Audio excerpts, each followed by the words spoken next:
मरबा पर ठाड़ भाई बड़ुआ, बाबा बाबा पुकारती है। मरबा पर ठाड़ भाई बड़ुआ, बाबा बाबा पुकारती है। आहे के छिए कुल के मालिक, हमरो जानवा देव है। आहे के छिए कुल के मालिक, हमरो जानवा देव है। घर सो बाहर भेले कुल देवी, बड़ुआ पुकार सुनी है।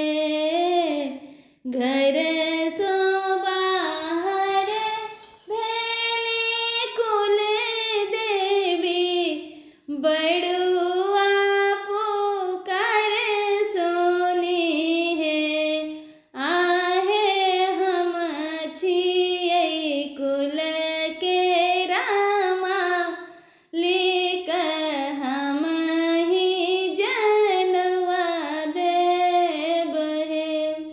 आहे हम छिए कुल के मालिक, हम ही जानवा देव है।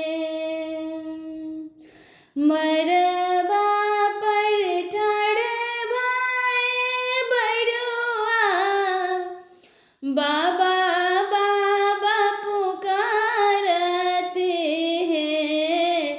मरबा पर ठाड़ भाई बड़ुआ, बाबा बाबा पुकारते हैं।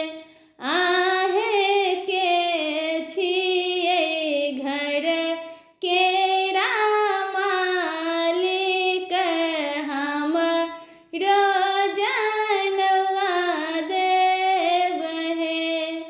आहे के छिए